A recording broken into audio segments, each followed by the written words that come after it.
Bonjour. Monsieur le chanoine, présentez-vous à nos téléspectateurs. Voilà, donc bonjour à tous les téléspectateurs, je suis Chanoine Bergerot, le curé de la paroisse Notre-Dame de Lourdes, membre de l'Institut du Christ Roi, souverain prêtre. Et vous venez de participer à un pèlerinage à Rome. De quoi est-il question? Et oui, nous avons eu cette grande grâce d'être à Rome pour l'élection du pape. En fait, en réalité, c'est un pèlerinage prévu depuis longtemps, organisé par l'Institut, donc par notre communauté, pour le jubilé de l'Espérance qui avait été ouvert par le pape François. Et nous sommes partis avec une vingtaine de paroissiens gabonais. Et nous avons fait Florence, la ville, mais aussi le séminaire de l'Institut qui est à côté. Ensuite, nous sommes allés à Assise, Cachia, et puis nous avons terminé à Rome. Nous sommes arrivés vraiment à Rome le jour de l'entrée en conclave.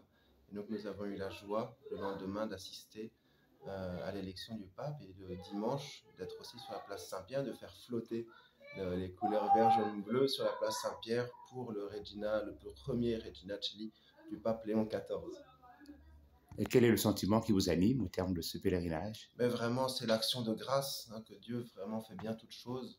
Je pense que chaque pèlerin a reçu beaucoup de grâce, non seulement pour lui-même, dans ces lieux saints, mais aussi pour toute la paroisse et puis plus largement pour tout l'archidiocèse et le Gabon. Nous avons porté les prières de beaucoup de personnes qui n'ont pas pu se déplacer là-bas. Et puis cette action de grâce aussi d'avoir pu être là dans ce moment unique, un petit peu de l'apparition du pape Léon XIV à la loggia de Saint-Pierre.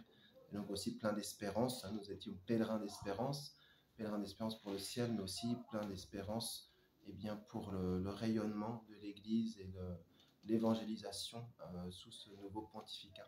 Aujourd'hui, le pape Léon XIII reçoit l'anneau du pécheur et le pallium. Quelle pensée avez-vous?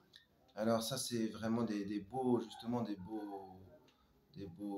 insignes que le pape va recevoir. Le pallium, vous voyez, qui est ce tissu de laine pure, qui nous rappelle que c'est cette figure du bon pasteur qui prend la brebis perdue sur ses épaules. La brebis perdue, c'est le symbole de chacun de nous, de toute l'humanité.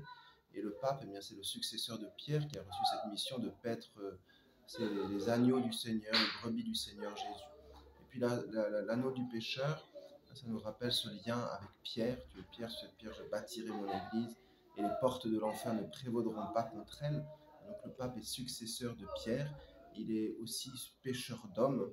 Et donc nous, vous voyez, comme le disait le pape Benoît XVI, nous devons nous laisser saisir aussi dans ce filet de l'église docilement. Lorsqu'on retire un poisson de l'eau, il meurt.